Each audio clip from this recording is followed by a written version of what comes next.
જોઈ શકો ખેડૂત મિત્રો, આજે આપણે કોથમરીનું વાવેતર કરીને ઉગવાની તૈયારી થઈ રહી છે અને આવી રીતના કંઈક ફુવારાનું આપણે રેન પાઇપનું ગોઠવણી કરી છે અને બધી જગ્યાએ આપણે કોથમરી અહીંથી કાઢીને બધું થોડું ખાલી કરી દીધું છે અને હવે આપણે પાળા પણ ફોડી રહી. આ રેન પાઇપ ફિટિંગ કર્યું છે, મસ્ત મજાનું ચાલી રહ્યું છે. તો ચોક્કસથી આ રેન પાઇપનું આપણે પૈસા વસૂલ છે. જે આપણે ફિટિંગ કર્યું છે તે મસ્ત એકદમ વરસાદ જેવું વાતાવરણ આપે છે ને અહીંયા ઊભા રહેવાથી તો એવું લાગે છે કે આપણે એસીની અંદર ઊભા છે તેવું આપણે ફિલિંગ આવે છે. તો જુઓ તમને કેવું લાગે છે.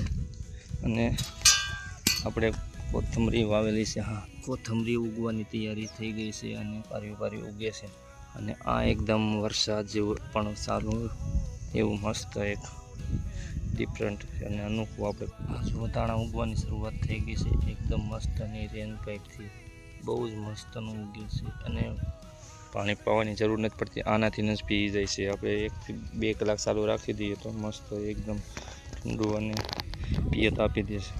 અહીંયા પણ એક કેરામાં આપણે ફિટિંગ કર્યું છે, પાઇપ અલગ જ ફિટ કરી છે. જોઈએ આપણે બકાલા માટે તો વરદાન સાબિત થાય છે. પાણી ફોન ઉપર આવે છે પણ કાંઈ વાંધો નહીં, આપણે વિડીયો બનાવવા માટે તમને બતાવવા માટે હું ઉતારી રહ્યું છું.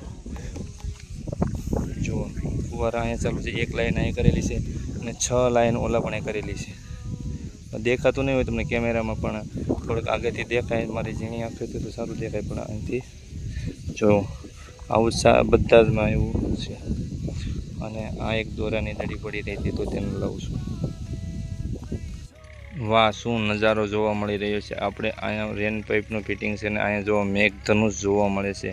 આ તડકા અને પાણીનું જે ઝીણો પાણીનો ફુવારો થયો છે એના કારણે આ મેઘધનુષ જોવા મળે છે. આ મેઘધનુષ જોવા મળે છે. આપણે રેન પાઇપ અહીંયા ફિટિંગ કરી છે એટલે અહીંયા એક મેઘધનુષનું ચિત્ર જોવા મળે છે, જોઈ શકો આપણે. આ એક રેન પાઇપ બહુ મસ્ત અને સારું એવું કામ કરે છે. ઉનાળા માટે તો બહુ બેસ્ટ છે.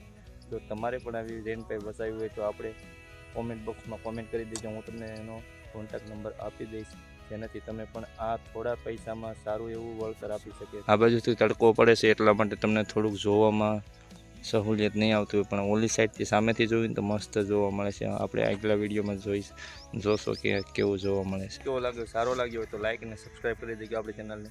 આવા જ અવનવા વિડીયો ટેકનિકલ માહિતી લેવા માટે આપણી ચેનલને ફોલો અને સબસ્ક્રાઈબ કરી દેજો. જય માતાજી, હર હર મહાદેવ.